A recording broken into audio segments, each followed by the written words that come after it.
2023년 4월 12일 수요일 매일 성경 읽기 우리말 성경 102일차 사무엘하 11장. 그 다음에 봄에 왕들이 출전한 때가 되자 다윗은 요압과 그 부하들과 이스라엘의 온 군대를 내려보냈습니다. 그들은 암몬 자손을 치고 랍바를 포위했습니다. 그러나 다윗은 예루살렘에 남아 있었습니다. 어느 날 저녁에 다윗은 침대에서 일어나 왕궁 옥상을 거닐고 있었습니다. 그는 거기서 한 여인이 목욕하는 것을 보았는데 그 여인은 너무나 아름다웠습니다. 다윗은 사람을 보내 그녀에 대해 알아보게 했습니다. 그 사람이 돌아와 말했습니다. 엘리암의 딸이며 햇사람 우리아의 아내인 밧세바입니다.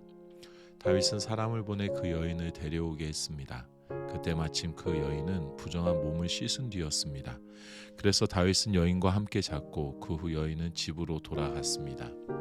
그 여인은 임신하게 되자 다윗에게 자신이 임신한 사실을 알렸습니다.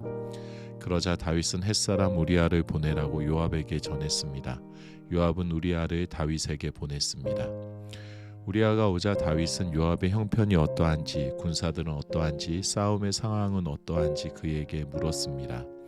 그러고는 다윗이 우리아에게 말했습니다. 내 집으로 내려가 목욕하고 쉬어라. 우리아가 왕궁에서 나오니 왕의 음식물이 그에게 전해졌습니다. 그러나 우리아는 집으로 내려가지 않고 왕궁 문 앞에서 자기 주인의 부하들과 함께 잤습니다. 다윗은 우리아가 집으로 내려가지 않았다는 말을 듣고 우리아에게 물었습니다. 내가 먼 길로 오지 않았느냐? 왜 집으로 가지 않았느냐?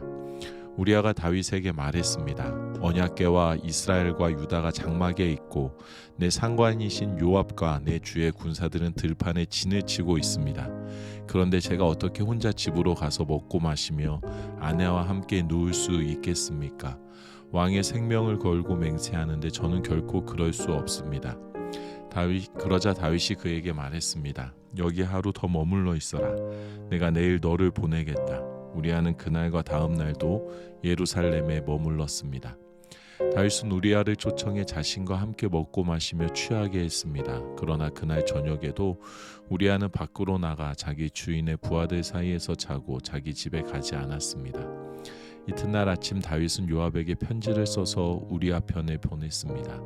그 편지에는 이렇게 쓰여 있었습니다. 우리아를 싸움이 가장 치열한 최전선으로 내보내고 너희는 뒤로 물러가 그가 맞아 죽게 하여라. 요압은 성을 포위하고는 적진에 가장 강한 용사들이 있는 곳을 알아내어 우리아를 그곳에 보냈습니다. 그 성 사람들이 나와 요압과 싸울 때 다윗의 군대에서 몇몇이 쓰러졌고 그때 햇사람 우리아도 죽었습니다. 요압은 다윗에게 심부름꾼을 보내서 싸움의 상황을 보고했습니다. 그리고 심부름꾼에게 이렇게 일러두었습니다. 왕께 전쟁에서 일어난 모든 일을 다 보고하고 났을 때 왕께서 불같이 화를 내시며 왜 그렇게 성 가까이 가서 싸웠느냐? 성벽에서 화살을 쏘아댈 것을 몰랐느냐? 여룻베셋의 아들 아비멜렉을 죽인 사람이 누구냐? 한 여자가 성벽에서 맷돌 윗짝을 던져서 그가 데베스에서 죽은 것이 아니냐? 왜 그렇게 성 가까이로 갔느냐 하고 내게 물으시면 왕의 종 햇사람 우리아도 죽었습니다 라고 대답하여라. 심부름꾼은 길을 떠나 다윗에게 도착해 요압이 일러준 대로 모두 전했습니다. 심부름꾼이 다윗에게 말했습니다. 저들이 우리를 몰아내려고 들판으로 나왔지만 우리가 그들을 쳐서 성문 쪽으로 몰아갔습니다. 그러자 활 쏘는 사람들이 성벽에서 왕의 종들에게 화살을 쏘아댔고 왕의 군사들 몇몇이 죽었습니다. 왕의 종 햇사람 우리아도 죽었습니다. 그러자 다윗이 심부름꾼에게 말했습니다. 요압에게 이 일로 괴로워할 것 없다. 칼이라는 것은 이 사람도 죽이고 저 사람도 죽이는 법이다. 그 성을 더욱 맹렬히 공격해 함락시켜라 라고 말해 요압을 격려하도록 하여라. 우리아의 아내는 남편이 죽었다는 소식을 듣고 슬피 울었습니다. 슬픔의 기간이 끝나자 다윗은 사람을 보내 그녀를 자기 집으로 들였고 그 여인은 다윗의 아내가 되어 아들을 낳았습니다. 그러나 다윗이 한 이 일은 여호와께서 보시기에 악했습니다. 사무엘하 12장. 여호와께서 다윗에게 나단을 보내셨습니다. 그가 다윗에게 가서 말했습니다. 한 성에 두 사람이 살고 있었는데 하나는 부자였고 다른 하나는 가난했습니다. 부자에게는 양과 소가 아주 많았지만 가난한 사람은 자기가 사다가 키운 작은 암양 새끼 한 마리밖에 없었습니다. 그 양은 그의 자식들과 함께 자라며 그가 먹는 것을 같이 먹었고 그 잔에서 같이 마셨으며 그 품에서 잤습니다. 그 양은 그에게 마치 딸과 같았습니다. 하루는 부자에게 손님이 왔습니다. 하지만 그는 자기에게 온 손님을 대접할 때 자기 소나 양을 잡지 않고 가난한 사람의 그 새끼 양을 잡아 자기에게 온 손님을 대접했습니다. 그 말을 듣고 다윗은 불같이 화를 내며 나단에게 말했습니다. 여호와께서 살아계심을 두고 맹세하는데 이런 일을 한 그 사람은 죽어야 마땅할 것이다. 인정머리도 없이 그런 천하의 나쁜 짓을 했으니 그 새끼 양을 4배로 갚아 주어야 한다. 그러자 나단이 다윗에게 말했습니다. 왕이 바로 그 사람입니다. 이스라엘의 하나님 여호와께서 말씀하십니다. 내가 내게 기름 부어 이스라엘을 다스릴 왕으로 세웠고 너를 사울의 손에서 구해 주었다. 내가 내 주인의 집을 내게 주었고 내 주인의 아내들도 내 팔에 안겨 주었다.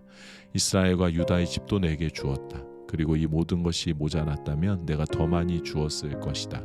그런데 내가 어떻게 여호와의 말씀을 무시하고 여호와 보시기에 악한 짓을 했느냐? 내가 햇사람 우리아를 칼로 쓰러뜨리고 그 아내를 내 것으로 만들지 않았느냐?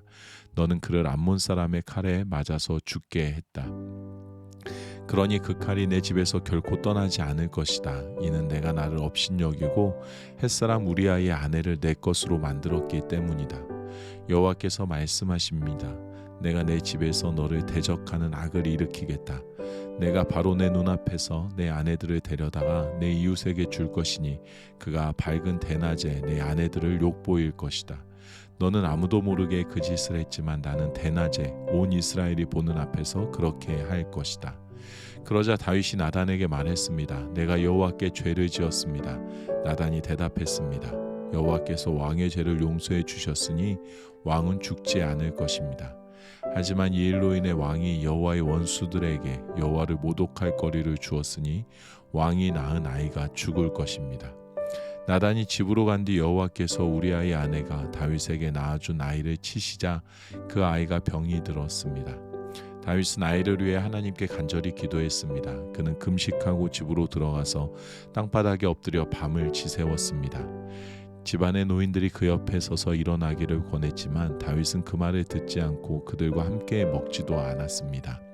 7일째 되는 날 아이가 죽었습니다. 다윗의 종들은 아이가 죽었다는 말을 다윗에게 전하기가 두려웠습니다.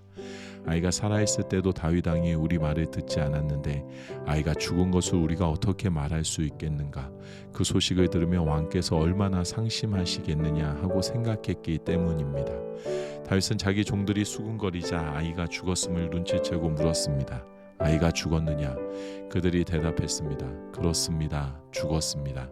그러자 다윗은 일어나 몸을 씻고 기름을 바르고 옷을 갈아입은 후 여호와의 집으로 들어가 경배를 드렸습니다. 그리고 자기 집으로 돌아와 음식을 가져오라고 해서는 먹기 시작했습니다. 그의 종들이 다윗에게 물었습니다. 이게 어찌된 일이십니까? 아이가 살아있을 때는 금식하고 우시더니 지금 아이가 죽었는데 일어나 드시다니요. 다윗이 대답했습니다. 아이가 아직 살아있을 때 내가 금식하고 운 것은 혹시 여호와께서 내게 은혜를 베푸셔서 아이를 살려주실지도 모른다는 생각 때문이었다. 하지만 이제 그 아이가 죽었으니 왜 금식하겠느냐? 내가 그 아이를 되돌릴 수 있겠느냐? 나는 그 아이에게로 갈 테지만 그 아이는 내게 돌아오지 못한다.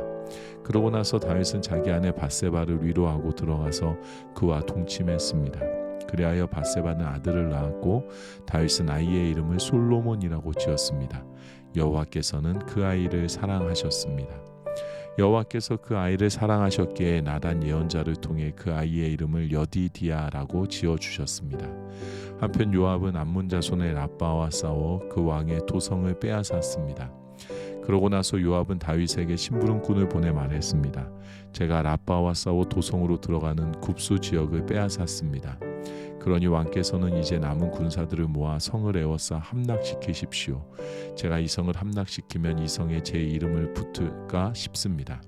그러자 다윗은 모든 군대를 소집해 라빠로 가서 그 성을 공격해 함락시켰습니다. 다윗은 암몬 왕의 머리에서 무게가 1달란트나 되는 보석으로 장식한 왕관을 빼앗아 자기 머리 위에 썼습니다. 다윗은 그 성에서 엄청나게 많은 전리품을 가져왔고 그곳에 있던 사람들을 데려다가 톱질과 곡괭이질과 도끼질과 벽돌 구이를 시켰습니다. 다윗 왕은 암몬 자손의 모든 성들에 대해 이와 똑같이 한 후 그의 모든 군대를 거느리고 예루살렘으로 돌아갔습니다. 아멘.